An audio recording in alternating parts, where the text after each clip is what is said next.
No čaute, dnes si ukážeme tento tablet za 20 €.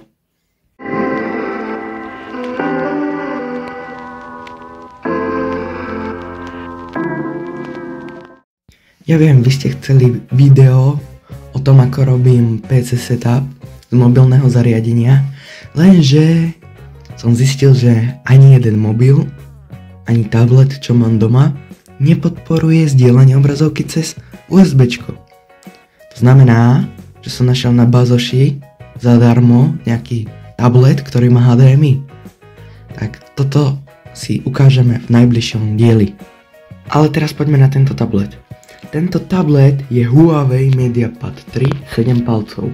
Kúpil som ho zase opäť na Bazoši za 20 €. Pokiaľ si nevidel minulé videjko, kde som recenzoval fotoaparáty za 2,50 €, tak si ho choď pozrieť, je na mojom kanáli. Späť k tomuto tabletu. Tento tablet má ramku 1 GB a úložisko 16 GB. Takže akože tá ramka je dosť malá, lenže malo by nám to stačiť. Dúfam, že aj bude.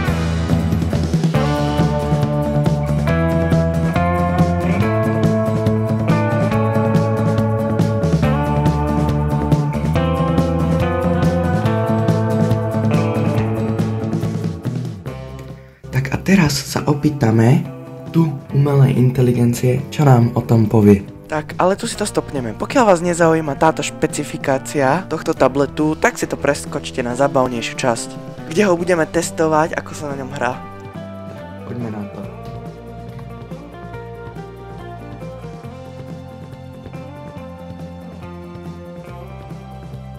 Tak môžeme začať. Má to 7-palcový displej o rozmere 1024x600 pixelov. Konštrukcia, lacnejší plastový procesor, štvorjadrový 1,3 GHz, pamäť a úložisko 1 GB RAM, 8. Ja mám 1 GB RAM a 16 GB úložiska. Kamera predná a zadná 2 megapixely. Operačný systém Android 6, Marshmallow, EMUI 4.1, batéria 3100 mAh, ktorá poskytuje priemernú výdrž batérie, no dá sa to tak povedať. Pripojenia podporuje Wi-Fi 2,4 aj 5 GHz, to je akože bomba. Bluetooth 4.0, a GPS-ko to má, nemá NFC-čko ani mobilnú sieť. Výkon. Tablet je vhodný na jednoduché účely ako prehľadanie internetu, sledovanie videí alebo používanie základných aplikácií.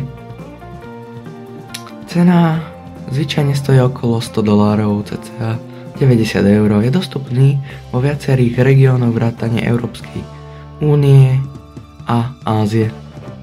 Hodnotenie: ide o jednoduchý tablet pre nenáročných používateľov, ak hľadáte lacnejšiu alternatívu s podobným výkonom. Môžete zvážiť napríklad Amazon Fire 7. Určite $100. Ja mám tablet za 20 €. No ale teraz ukážem vám, ja mám aj silnejšieho brata k tomuto tabletu. Ten vpravo tablet, to je môj tablet, ktorý používam každodenne. Je to Huawei MediaPad T3, ale je 8-palcový, ten vľavo je 7. Už nahrávame. Tak. A teraz si môžeme otvoriť hru.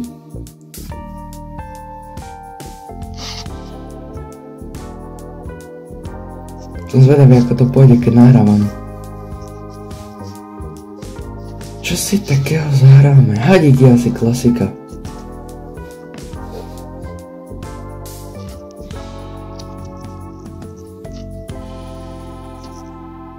Ježiš, to seká.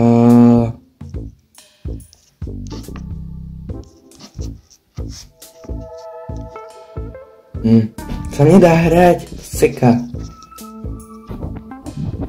No dám, koľko to bude mať FPS-ok. Hráme si kriket, to už je náročnejšia hra.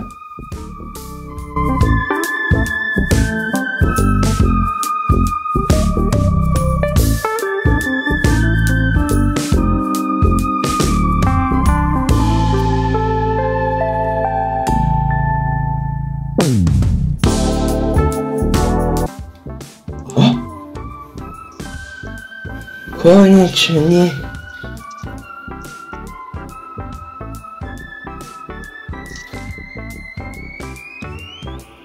Konečne to načítalo, jupi.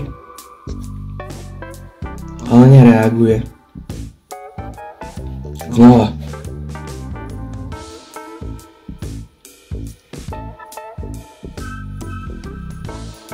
Čo?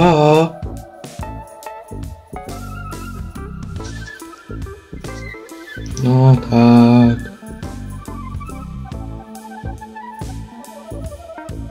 Čo to má znamenať?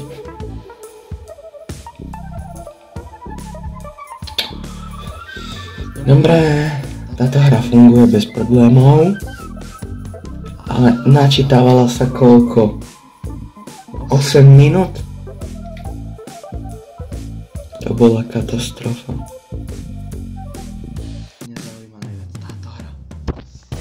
Hráva to 30 fps, 650p, takže to je kvalita.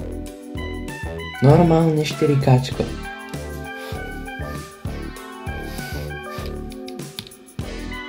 Ideme hrať viacerí.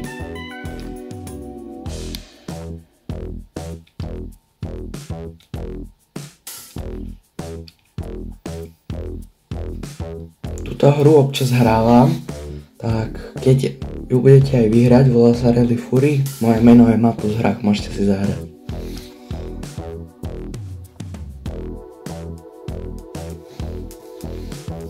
Neviem, či budete veľmi vidieť cez moju ruku, ale snáď áno.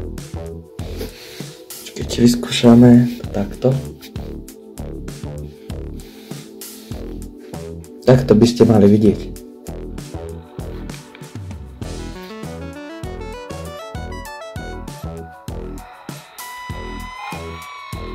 To čo? Prečo akože to nahrávanie ho veľmi brzdí.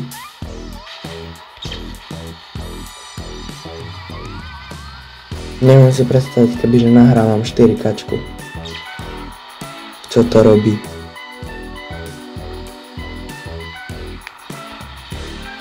Nie.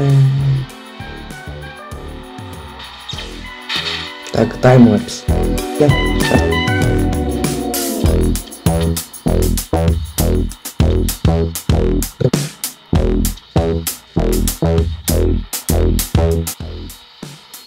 Tak a sme v cieli.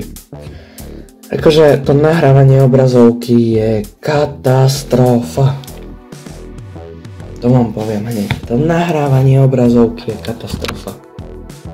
Takže tak. Už ideme nahrávať normálne širokou. Dobre, takže aby som vám zhodnotil tento tablet. Pokiaľ nechcete nahrávať videá, chcete normálne ho používať, tak odporúčam. Veľmi odporúčam. Každopádne v ďalšom videjku už si spravíme ten PC setup z tabletu. Dúfam. Tak. Daj na môj kanál odber, už sa blížime k 50-ke. Dúfam, že sa ti videjko páčilo. Uvidíme sa na budúce. Čau, čau.